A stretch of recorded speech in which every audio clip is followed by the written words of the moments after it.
जय श्रीराम. गेले 134 दिवस आपण श्री ब्रह्मचैतन्य गोंदवलेकर महाराज यांच्या प्रवचनांच्या पुस्तकाचं वाचन करतोय आणि आजचा हा 135वा दिवस. गोंदवलेकर महाराज हे गोंदवले, सातारा, महाराष्ट्रातील थोर संत, ज्याने आयुष्यभर श्रीरामाच्या नामाचा जप केला आणि श्रीरामाच्या जीवनाची माहिती सगळ्यांना साध्या सोप्या भाषेत सांगितली. त्यांनी हे 365 दिवसांचं जे प्रवचनरूपी पुस्तक लिहिलेलं आहे, म्हणजे प्रत्येक दिवसासाठी एक पान जे वाचायला 3-4 मिनिटं, स्लो असेल तर 5-6 मिनिटं लागतील. त्यात त्यांनी हेच सांगितलंय की नाम कोणी घ्यावं, कधी घ्यावं, कुठे घ्यावं, कसं घ्यावं, का घ्यावं आणि नामस्मरणाचे काय फायदे. खरे संत कोण, संत कशी ओळखावेत, संतांकडे गेल्यावरती आपण काय करावं, काय करू नये, जीवनात आपण कसं वागावं, कसं वागू नये, ह्या सगळ्या गोष्टी एकदम साध्या सोप्या भाषेमध्ये पण चपलक उदाहरणासहित त्यांनी आपल्याला शेअर केले. तर आपण हा 135व्या दिवसाचं जे प्रवचनाचं वाचन आहे ते आपण करूया. त्याचं शीर्षक आहे, विषयांची व लौकिकाची आस सोडावी. आपण रामाचे झालो म्हणजे आपली काळजी त्याला लागते. आपण रामाचं व्हायला अडचण आमचीच. आवडच मुळे आपण विषयांची आणि लौकिकाची ठेवतो. साहजिकच एकाची आसक्ती ठेवल्याने दुसऱ्याची विरक्ती येते. म्हणजे आपल्याला एखाद्या लौकिक गोष्टींची आवड निर्माण सुरुवात झाली म्हणजे घर-दार, पैसा-अडका, जमीन-जुमला, हिरे-जवाहरात, सोनं-चांदी जे काय असेल किंवा काही स्पेसिफिक लोकं, तर आपल्याला त्याची आसक्ती कशी असणार? नोकरीच्या वेळेस आम्ही बायको-मुलांना बाजूला सोडून कामावर जातो ना, मग साधनाच्या वेळेला बायका-मुलं आडी येतात. हे कारण का सांगावं? म्हणजे ज्या वेळेला जे काम करायचं तेच काम करायचं. म्हणजे आपण जर देवाची पूजा करत असेल, तर देवाची पूजा करावी. काम करत असेल, तर काम करावं. एक्सेप्शन असू शकतं. बायको आणि पैका या 2 गोष्टी आमच्या आडी येत असतात, असे आजवर अनेक संतांनी सांगितले. मग हे निर्माण तरी का केलं असे कोण विचारतील? त्याला उत्तर म्हणजे काड्याच्या पेटीने विस्तव पेटवता येतो आणि घरही जाळता येतं. त्याचा जसा आपण उपयोग करावा तसा तो खरा होतो.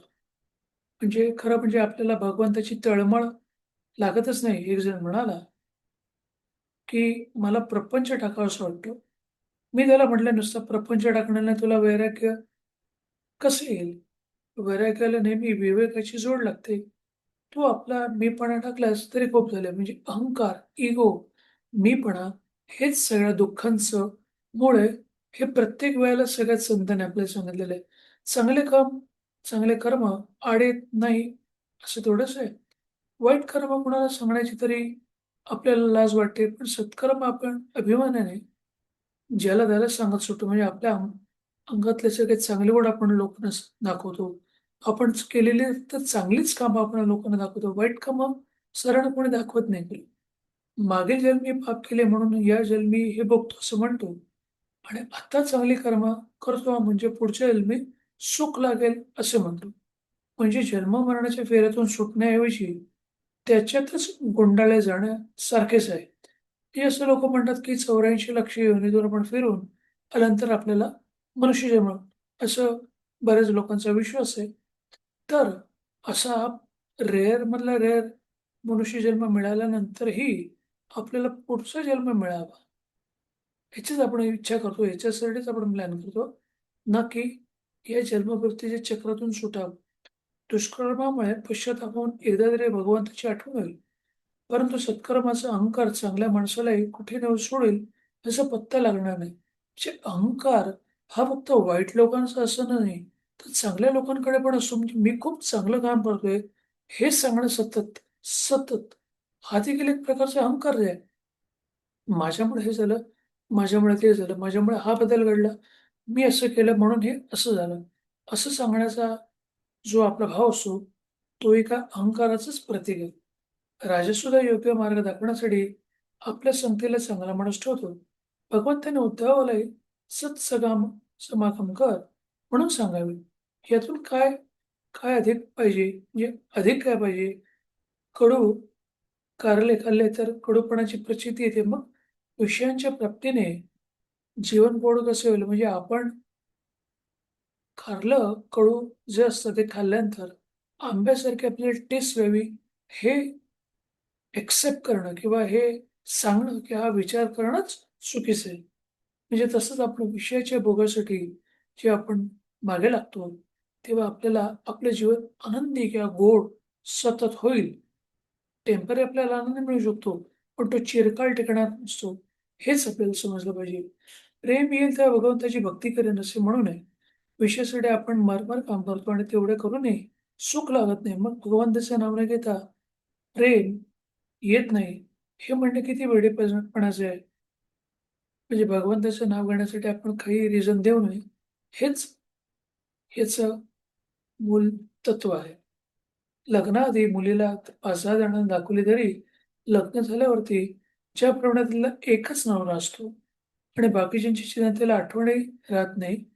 त्याचप्रमाणे आम्ही एकदा रामाचे झालो. म्हणजे तुमचे जे इष्टदेवी, दैवत, कुलदैवत जे कोणी असेल किंवा गुरु त्यांचे झाले, म्हणजे त्याच्याशी लग्न लावली. म्हणजेच मग विषयांचे प्रेम आले तरी कुठे? विषय हा कामापुरता असावा कारण आपण सगळे संसारी लोकं आहोत. आपल्याला संसार करावा लागणार. पण ते करताना तेवढ्या वेळापुरतंच त्याच्यामध्ये इन्व्हॉल्व व्हावं. बाकीच्या वेळेला आपण या पारमार्थिक कामामध्ये बिझी व्हावं, असं समजा शेवटचं वाक्य. भगवंताच्या नामाची गरज 2 तऱ्हेने आहे. एक प्रपंचाचे स्वरूप कळण्याकरता आणि दुसरी भगवंताच्या प्राप्तीसाठी.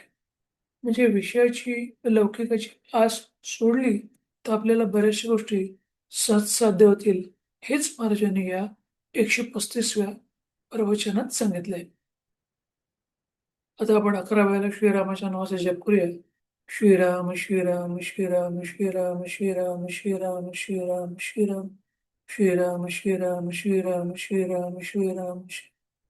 धन्यवाद. हे 135व्या दिवसाचं प्रवचनरूपी जे वाचन झालं, त्या वाचनाचं तुम्ही श्रवण केल्याबद्दल तुमचे धन्यवाद.